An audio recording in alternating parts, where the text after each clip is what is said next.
Welcome to the Divine Counsel Worldview podcast. Glad to have you along again. Thank you, Mike, for joining me. I'm sorry for the Patriots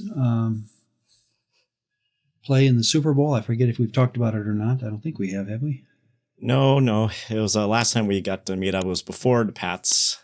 Okay. So do you want to talk about it as a question? But that was an epic loss, man. Yeah. It was strange. I think, at least personally, I had a bad feeling that what we were seeing in the last game where they were going against the Broncos, the fact that it was such a difficult game against the Broncos, it gave me pause. And then once I saw like the tail end of the Seahawks game right after we finished watching the Pats AFC Championship, it also made me concerned. And so I wasn't entirely surprised, but I didn't expect it to be such a blowout. Yeah. Oh, well, get them next year. Vikings are still working at their quarterback position, so we'll figure it out. Today is questions and answers. Thank you again, everyone, for sending in your questions. They keep coming, and we really enjoy that. So again, it's questions. This is where you send your questions or comments. questions.dcwp@gmail.com, and Mike keeps track of them, and we're going to jump into a couple this time today. So let's do it right now, Mike. For our first one, this is an interesting one. I've heard of this discussion, and it gives me an opportunity then when I'm asked it to spend some time with it. So is Jesus a correct post-resurrection title? I've noticed that after the resurrection, New Testament writers rarely refer to Jesus simply by name, by the name Jesus, without attaching a title such as Lord or Christ or Jesus Christ. Is referring to Jesus without a title unintentionally minimizing early Christian confession about its Messiah? Interesting question, because it's true. When we are in church, a lot of our hymnology and just discussion, we just talk of Jesus, which at least makes us think about the question, right? Should we be cognizant of the title that comes with the post-resurrection Jesus? So when it comes to statistics, not that it proves everything, but it certainly in this story or question shows a preponderance of the evidence that when it comes to Paul, for example, and this is in the NIV, just for the sake of a text to look at, Paul only mentions Jesus without anything else attached around it 13 times. Jesus Christ or Christ Jesus 85 times, Christ by itself 220 times, and Lord as a reference to Jesus. And that's hard to tell sometimes because we don't know if he's, when he's quoting an Old Testament text, he may be referring to Yahweh, but Lord 210 times. So obviously it is the theme of Paul to talk of Jesus' role in the heavens. And that's where the Lord term comes in, which then leads to the use of, and not that these are chronological, of course, but that leads to the use of the Jewish title Messiah, which is in our English Christ. So Jesus Christ would be understood as Jesus Messiah. And then you have Christ alone, even as referring to the Messiah. So what I would recommend is that citing his name without the title certainly need not minimize his role. Nothing wrong with that, and I would expect it to happen, just like Paul, does use the name Jesus. It is interesting how little Paul seems to be concerned about Jesus' physical life, his teachings, his parables, his miracles. You don't hear much discussion about that in Paul's letters. I'm sure on the ground, if you were following Paul around through Ephesus and Corinth, he loved to talk about the physical life of Jesus. But when it comes to his letters, which are occasional, obviously, and they have problems or concerns that are being dealt with, those letters do not talk much of his physical life. But anyway, that's what I would recommend.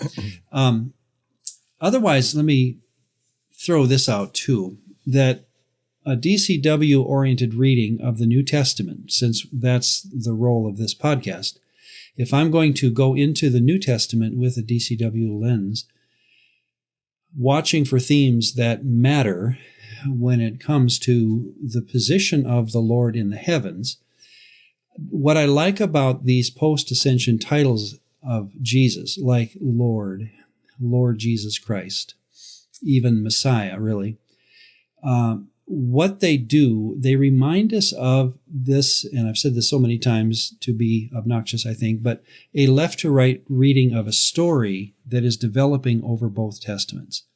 In other words, if you just say Jesus, that's fine, but when you say Lord Jesus, what you're doing, even if you don't know it, you are appealing to the bigger picture, the bigger story of what has happened. So that, for example, looking in the Old Testament, or going back to the beginning, you have a strong theme of the glory that Yahweh claims for himself. This is especially coming in full terms in Isaiah, for example, that he is the supreme ruler of gods and humans. He is the creator, sustainer.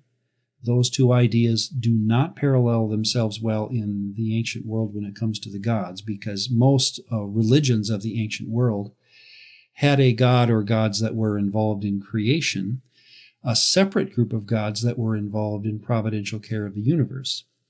Not so with Yahweh. He claims to be both the creator, which is an entire doctrine unto itself, and then also the sustainer and providential ruler of all events. And however that works, again, we've talked about will and free will, and we'll get into it later too in another question, but when it comes to Yahweh's claim upon this universe, both on the creation side and on the rule side, is univocal, right? He is the only one. So you'll have lines like Isaiah 48:11. I will not give my glory to another. Now that's said in context of opponents to Yahweh's rule. So be ready for, as you and I know, again, Mike, that, or any reader of the New Testament with a DCW lens, something's going to happen. Something's going to change when we have Jesus enter into Matthew 1.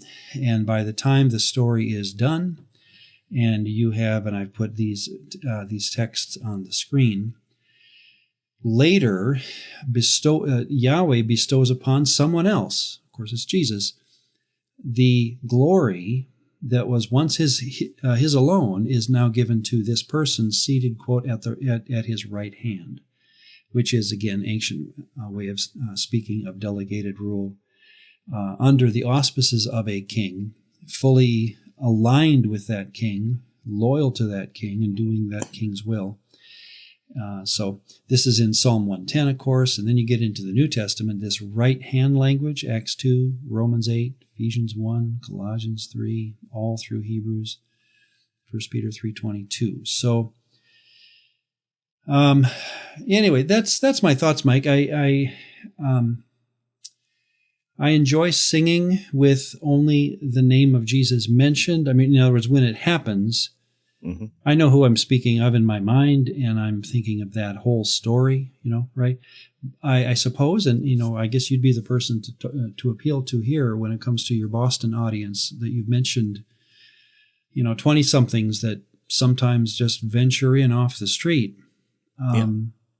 This would be my question to you, I guess, after you've heard me out on this stuff, which I don't think would be too surprising to you what I've said. But when it comes to the person off the street, how would possibly just referencing Jesus minimize or mistake the story? In other words, if you ask a person on the street, what do you think of Jesus? Besides being a swear word, maybe, but most people have heard of him. If you just mention him by name as Jesus, what version of Jesus do they have in their head? I'm curious what you've noticed in your ministry there. Well, I think a lot of times folks think of Jesus as, at least in this region, if they have at least a warm inclination towards him, mm-hmm. then they think of him as a kind, wise teacher, maybe possibly a friendly. If they came from like a Roman Catholic background, for example, they may think of like he's the nicer of the three in the Trinity, and so like there is that. At the same time, I think like within the church that I attend, for many years now, ever since I started getting into Heiser's work and then also into other works like, Dr. Matthew Bates's materials, our church's way of languaging and trying to describe who Jesus is, we often always go back to that Jesus is the King, or that not just saying Jesus is Lord, but that Jesus is the King, to emphasize that there is a loyalty aspect that must be given. It isn't just simply enough to just say, yeah, I believe that Jesus existed. But Right. no, is he the King? Is he the one that you're laying down your life before? As you are journeying into this whole entire thing of learning what it means to be a follower of God, a follower of Jesus. And so those are kind of the ways that we try to language it. We always go back to using words like loyalty or allegiance in our church now. We try to not use the words faith or believe as much, because we know in many ways when we use words like allegiance and loyalty, that actually kind of tickles people's ears a lot more. It perks them up, because it's so not normally used unless you're talking about the socks and the Pats and whatever else, like, you got to believe, well, not believe in the socks, but believe in Jesus. And so there is a little bit of that, of just trying to figure out how to intrigue those who are coming in. Now, I don't think there's anything wrong with using Jesus just as a name by itself. I mean, even as you were sharing, Ron, I was just looking up through my logos of just doing a simple search through the New Testament of where does Jesus appear, but not with Christ, not with Lord, not with Messiah. There you go. And for example, like in the general epistles, 6 times it occurs in 1 John. In Paul's letters, the Pauline letters, it occurs 12 times. And one more, I'll say, let's see what Peter does. He doesn't. Apparently, Peter actually uses one of those titles with Jesus. Okay. So it's interesting to kind of see that there isn't an aversion to using Jesus by itself. But I do think that there was a strategy that was going on, especially with Paul's letters, right? Because he's talking to a mixed audience, Gentiles, definitely Greek and Roman folks. And there is this almost interesting appeal to Jesus, the Christ, Jesus, the anointed one. I'm not talking about Caesar. I'm not talking about Caesar, the Christ. I am talking about Jesus, the Christ. And sort of implying to the audience, this is the Lord that you bend your knee to. This is who you lay your allegiance down to. This is who you ultimately give all of your glory and all of your renown and your praise and everything you can to this king, not to the Caesar. Yeah. One of the lines that N.T. Wright is known for, and I picked up on it a long time ago, and I really appreciate it, is that when you say Jesus is Lord in the New Testament, that implies that Caesar is not. Yeah. And that's how they would have understood it, which now makes sense for the problems that Paul faced among Gentile audiences, right? In the Roman Empire. It matches the charges of the Roman imperial forces against Jesus in Nazareth, or I'm sorry, in Jerusalem during Passover. When you talk of Jesus being king, which even now, in our hot political climate, we have to watch out for how we think of a king, because America hates kings, right? We've heard that one. And yet we have a king in Jesus. And so we have to somehow culturally, not apologize for the term king, because it worked in Jesus' day and it worked just fine. And so we have to at least explain, possibly to a younger audience, what we mean by it. But we shouldn't be afraid of it either. So, and Ron, if anything, if I could possibly maybe just, because you and I have talked about this before, because you and I don't land exactly in the same spot about whether Jesus can also be referred to as Yahweh, and how Yahweh gets referred to within the Septuagint. Oftentimes it's associated with the word Lord in the Septuagint. Yeah. And so, like, I get what you mean, that Jesus is accorded the glory, that it looks like something's changed. And I do see, in some sense, you can say Jesus as a human being, yes, it's surprising. A human is given the same accordance of glory. At the same time, as we've talked about before about like the two powers doctrine, that this concept is deriving from, more interesting ancient Near Eastern ideas of how in the Canaanite pantheon, they had El and Baal, and how eventually Baal is elevated to essentially co-regent. So a second power, right, with El, that he is accorded the same glory and essentially worship. He's seen as almost essentially the equal power with El. And so thus this idea within the two powers doctrine eventually, it's like this angel of Yahweh, this angel or this intermediary that seems to be accorded more honor than other divine messengers. Like I can kind of say I wouldn't make too much of a big deal. And I actually have always wondered if Paul is actually playing around with the texts that say Lord in the Old Testament and then referring that to Jesus as like anyways, you and I, like we've gone over this many times. But. And it's on theme. I mean, this is the question, right? So we're not getting off theme and talking about it. Lord, kurios, and this is a common term for sir. So there's going to be a lot of uses of kurios for not just Jesus in the text, but others as well. And I think it's even in the Acts 16, sirs, what must I do to be saved? I bet you it's there as well. So I'm not ready to look it up quick, but be curious in Acts 16:30, is it? Sir, what must I do to be saved? So they probably use kurios there. And that also gets all like mixed up as well, of how kurios is connected to the Caesars, right? Of how exactly, So I don't put a lot of weight into. I was just listening to a debate online between.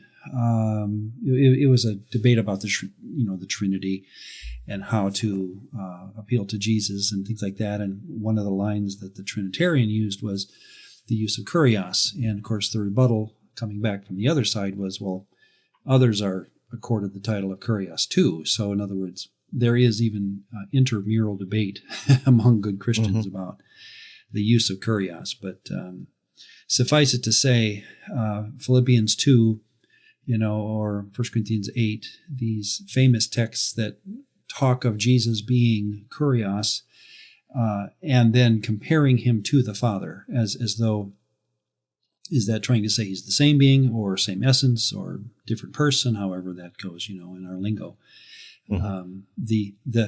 The writers were aware of it, and they didn't stumble over this concept to them.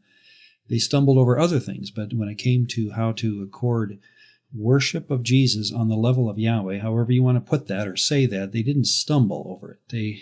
They went forward with it, and you don't hear Acts debates, or debates in the book of Acts about it, or even really within Paul's letters. You don't feel there's a debate going on there, but that's it. It's for us to debate, not them, apparently. I do wonder, though, Ron, because I can kind of see why over time, especially if you and I came from, for example, like a pagan background, and we come to lay our allegiance down before Jesus, that it would almost become an intentional polemic of making a point that, no, I am according Jesus only as the Lord.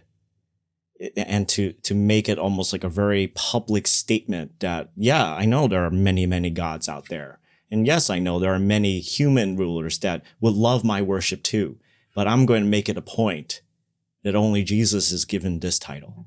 And I don't know, I just wonder if that is possibly a trajectory that eventually folks just took on. And that's why it's become almost, as some scholars would like to say, is an like us pouring something back into the text that the writers didn't intend to. But like you mentioned, they were okay about leaving it there. But as later generations of followers are trying to make a point, especially as they kept encountering persecution and resistance or pushback, that no, I'm going to make it a point that the only one I'll ever refer to as Lord is going to be Jesus. And really just emphasizing that because I'm trying to make a point. Yeah. Very good. Well, before we get to our second question, we're happy to have a sponsor. Today's podcast is brought to you by, as a sponsor, certified financial planner, Josh Taylor with Kompass Financial Advisors. That's Kompass with a K. Go ahead, Mike, and tell us about certified financial planner, Josh Taylor. So Josh Taylor is with Kompass Financial Advisors. It is a Christian independent certified financial planner, and they are here to help you design an investment plan to achieve your retirement goals. As an independent fiduciary investment advisor, Josh offers an array of investment tools, including biblical responsible investing portfolios. With over 30 years of professional experience, Josh provides a unique perspective to your personal investment planning objectives. For more information, contact Josh Taylor at www.kompass, that's with a K, financial.com. Remember, that is Kompass with a K. Great. Thank you, Josh, for investing in this podcast. We do appreciate it. Here's our next question. Can created Elohim impede human freedom? I appreciate, again, the way the question came. It was fun to think through this. The story of 1 Kings 22, in which a spirit is sent by Yahweh to lie to Ahab's prophets, seems to, and read that text, by the way, if you don't know what that is, it's a fascinating vision into the courtroom, the very throne room of God. This seems to imply, the story does, that created gods have the ability to adjust, manipulate, hinder, obstruct. You have your choice of verbs there. Human freedom. Okay? Is this story teaching this, and are there other Old Testament passages which teach this? Now, what I took this to mean, not in the obstruction sense of like Balaam's donkey getting in the way, that would be an example of a divine being using an animal, a la Genesis 3 possibly, to speak, right? And so that's it got in the way. But that's not the question as I understand it in front of me. What I'm hearing is the reader saying, we had a spirit go down from Yahweh's throne room, as it were, and say that he would lie to the prophets, and that prophet or that group of prophets would then lie to Ahab, as though to say he would get into the very minds of somebody and how a mind works versus the brain, right? Or are they the same or different or whatever? That's not the question here. But the idea that a spirit would actually manipulate the brain waves of a human so that that human would think something, believe something like that. So my mind goes to this, Mike. We have Old Testament examples. I think the best ones for me quickly would be Saul, King Saul, 3 times said to have a Ra or evil spirit sent from Yahweh come upon him, and clearly makes Saul act, think, feel differently, emotionally, distraught. So in this sense, it affected his mind or brain. An evil spirit, we're told in Judges 9, produced what's called mutual, we call it a mutual suspicion of treachery between Abimelech and the leaders of Shechem. It's just a very quick mention of something. But again, it's there in the text that an evil spirit got involved between the leader of Israel and the leaders of Shechem. So there's that. Now, and think off the fly, if you can, of anything else in Old Testament, Mike, that you can imagine. But let me go to the New Testament on the other side. Let's admit that the unclean spirits of Mark 1 and Mark 5 did cause, in Mark 1, what seems to be an otherwise normal guy to speak and to talk. And this man seems to be in concert with this demon that's inside of him, or unclean spirit, so that man is either well, I guess, yeah, he's being manipulated. He's being physically, mentally manipulated by this divine being. We also have just that quick line. Maybe this is figurative or metaphorical, but we have in Luke 22 and John 13 that Satan entered, quote unquote, into Judas. And then Judas, of course, does the bad things. And so we're not necessarily told how this works. In fact, let me just give you my opinion then. Looking at this idea in a more systematic way, especially in the New Testament, as opposed to just having these episodes, but looking at it systematically, I think this is where Paul was by the time you get to the New Testament. We finally have someone who kind of backs off the scene and looks at what's going on, and he says, as for unbelievers, this would not be a believer, but an unbeliever, that he would say, and I think this specifically has a Gentile flavor to it, in Ephesians 2, that they follow, quote, the ruler of the power of the air. Now, when you think about that, that means, if we were to tap Paul on the shoulder and say, now, are you actually saying that an unbeliever, when he thinks a thought, he is thinking along the lines of, because he's being manipulated by a spirit, in fact, the ruler of the air, or the demonic or the satanic figure that we would call the devil. He also says in 2 Corinthians 4 that non-believers have their minds blinded by the god of this world. And again, if we're going to take Paul as a systematic theologian to some degree, I would love to ask him, well, what do you mean by that? How does someone get blinded by a god? What is it that, what power does this spirit have to manipulate the very mind of a non-believer? Paul, let me continue to read what I have said here. And Paul nowhere explains how human minds can be influenced by evil spirits, only that it happens. It may parallel how God sends a strong delusion. This is God now, our God, capital G. In 2 Thessalonians 2, verse 11, we hear of God sending a strong delusion to non-believers.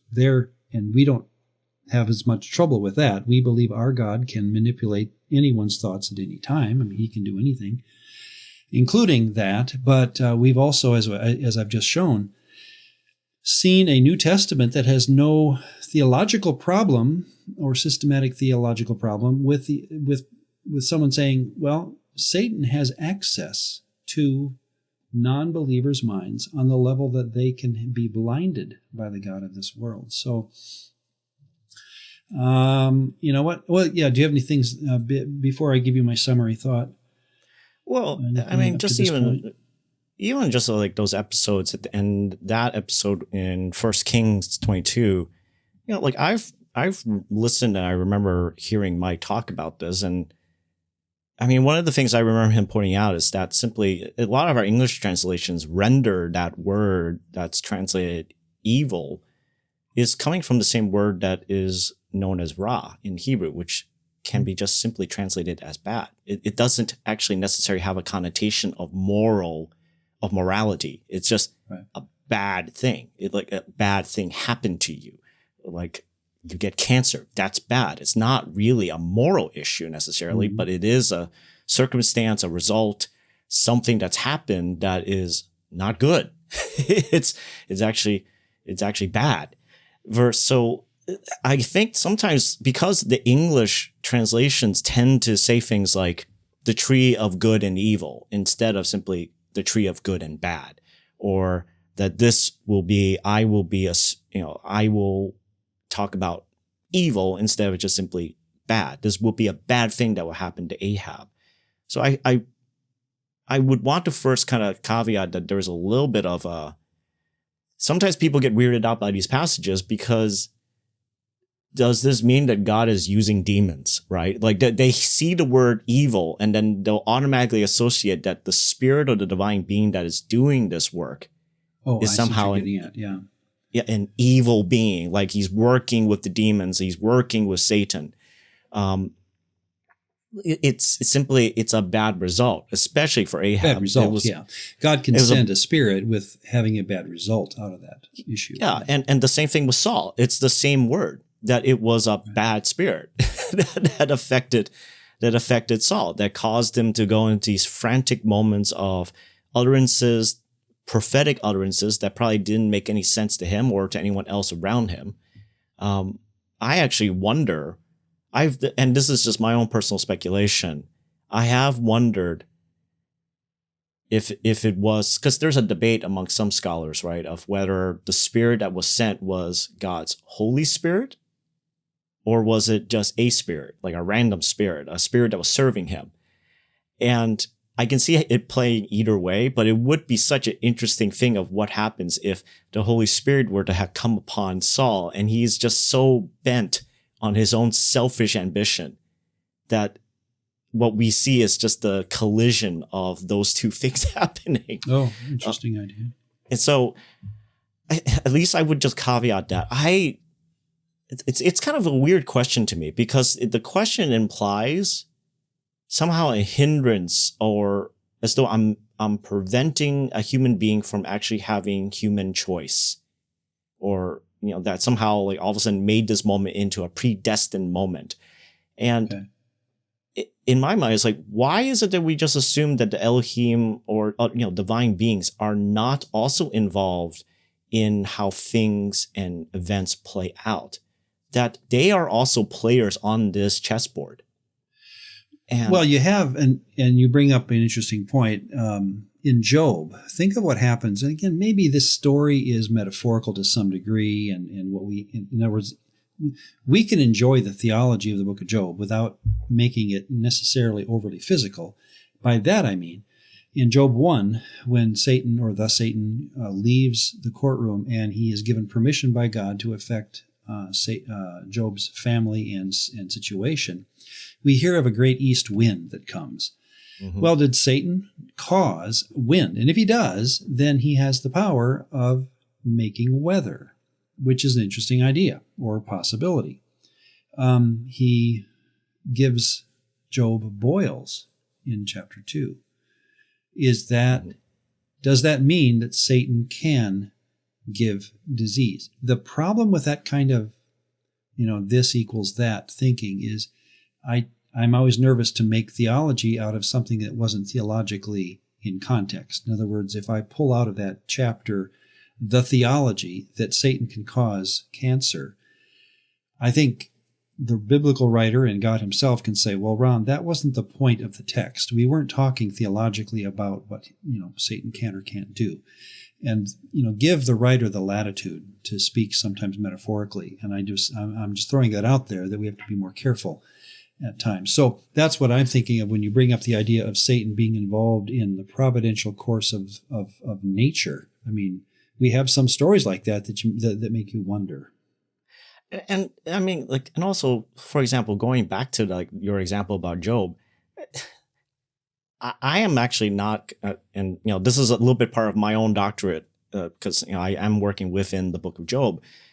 I'm not completely convinced that divine being is the Satan, right. the evil being that is from Genesis 3. It just simply is the accuser. I do provide some consideration that there might be something to it, but there's no definite identity thing. But what is interesting about all that in chapters 1 and 2 is that it seems to be that God gives the power, the ability to this accuser to do this testing on Job, to take away his stuff, to inflict sickness on him, to do these very things, but he puts a limit, right? And it is interesting. So it doesn't imply necessarily that the divine being in of itself had those abilities prior to the permission that was given. Good point. And there as we're well, doing some theologizing, but I think it's a good point. Yeah. But and even within that, and this was something I think I'm pretty sure I remember putting this in my paper, that God's words back to this divine being in chapters 1 and 2 is, he is in your hands, do as you will. And so there was even an indication that this divine being has choice. You can turn the dial to 11 if you want to. You don't have to. Like, you don't have to kill the children. You can maybe inflict them with a sickness, but they don't die, but you can hurt them. You don't have to slaughter everyone that was in Job's encampment. Like, you could just, like, scare them with a raiding party. Like, he didn't have to. But this divine being does dial it up to 11 in chapters 1 and 2. Well beyond, like, just full max destruction. And that is actually where in my paper I do understand there is something that is going on with this divine being, but technically he hasn't crossed boundaries. He is doing what he's allowed to do. Yeah, that's a good point. So anyways, but it is just one of those things I bring up. Is like, why is it sometimes when we talk about supernatural beings, we make it sound like as though if they are real and they interact with humanity, then somehow that means that we don't really have free will or free choice. That brings me to are my simply summary other players statement, on the board with us. Yeah. They have the advantage in that we can't see them. You read my mind here. That's how I'm going to close this up, is give you in some conclusionary thought, which I'm going to bounce off what you just said. The Bible portrays humans as conscious, responsible, and intentional in their thoughts and actions, right? That's just the story. We are humans in the sense that we can think, and we are responsible in our thinking. We are intentional. We want, we don't want, that kind of thing. So we start with that. The Bible portrays humans not as machines, not as manipulated by spirits as a general rule of life. We actually have will. Now, second point, we sense that our wills are our own. We speak of free will, and I've heard that line, of course you know what that means, and I'm nervous about it, so let's talk about it. We speak of free will because we do not feel compulsion when making decisions. That's where we get the idea of freedom from, that when I look at a restaurant menu, I actually feel free to have this and not this, and that's where the word free comes in. The Bible never says it's free will, but we use that word for ourselves because we don't feel compulsion on most of the things we do. On the other hand, and I'll close with this, the Bible clearly depicts humans in those stories we just mentioned as being influenced by spirits, including God. Now there, let's capitalize the G there.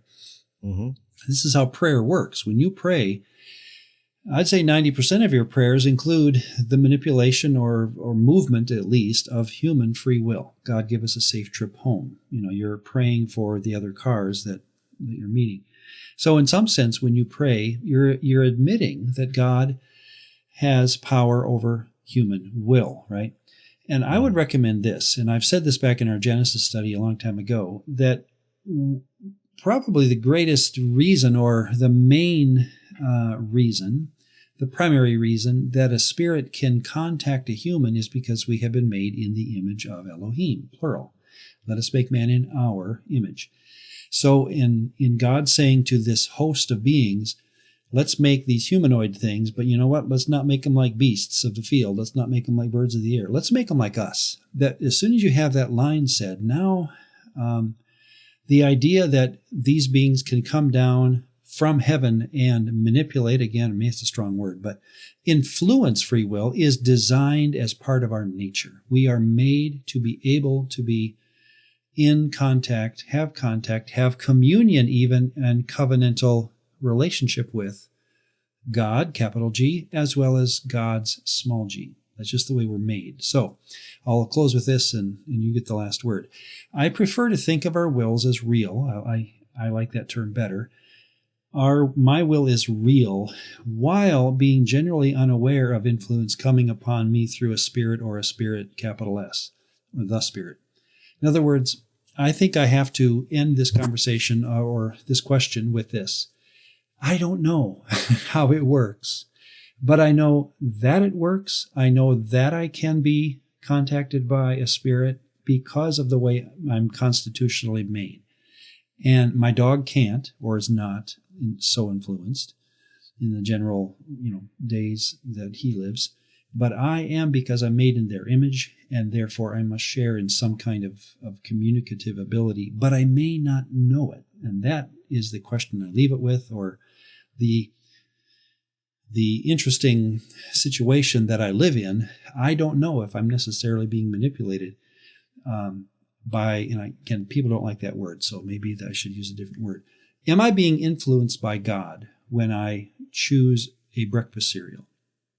I might be if my wife is praying for me. She may say, please, Lord, help him choose Cheerios. And then if I choose the Cheerios by my own will, which felt free, it could have been influenced, right? I mean, it's a silly illustration, but it works. My point being, that may be a constant situation going on around the world, that people's spirits are being contacted and directed, influenced, whatever, by small g gods, just the same as capital G God influences believers. Okay, so I guess the way that I would think of it is that as human beings, we tend to forget that while we are, sort of the crown jewel, the crowning moment of creation, we are not the only creations. Right. Right. And that we are part of a vast ecological system where, yes, human free choice. I tend to, back in the old days, in my college days, I took philosophy classes as like slight electives because I had some spare credits. I loved the philosophy classes. And one of the things that one of those classes did was it disavowed my assumption that free choice and free will were the same. I tend to not think that free will really is a thing, because the only person who really truly has free will is actually the creator. He's the only one who can really exercise his will, and it will just happen. There's nothing that will stop it. Versus I have free choice. And those choices are influenced, hopefully, for good, for my benefit. But sometimes I'm also manipulated, or maybe I am boxed in because of circumstances that are completely out of my control, because I am not the only one on this playing field. It's just one of those interesting things, right? Where, going back to like the book of Job, I'm thinking we would tend to think of like the instances where Leviathan and Behemoth show up in the book. And so much of that book almost comes with the assumption, we generally think of Leviathan and Behemoth as these chaos monsters, these chaos agents. They cause all these problems. They will stomp on you. They will kill you if you get too close. They're evil. They're bad. And yet when God talks about them, he sounds like a proud dad of how amazing, how majestic, how powerful they are. But make no mistake, if Behemoth is walking in one direction and you are in its way, it doesn't care if it steps on you. Right. and so you could say as much as you want, this thing is impeding my free choice to stand here in this spot. It's like, well, you can exercise your free choice of standing in its way, and it's going to exercise its free choice to keep on walking, even if that includes walking over you. Yeah. And so you are given a choice of whether you will step out of the way, or if you will just be stubborn and think somehow you cannot be crushed. Like, that's what I mean. It's like, I think sometimes we naively assume that the Elohim, whether they are loyal or not loyal to the creator, they are out there and they do things. And hopefully there are more of the loyal ones who are assisting us, who are also loyal, to rally together for the purposes of the creator. Yeah. And so that, like, I think that's just simply, it's the playing field that we are in. And that's one of the great things that Dr. Heiser had helped me understand, is that there is genuine contention in the spiritual world. That the creator does have rivals. They're not more powerful than him, but they are annoying.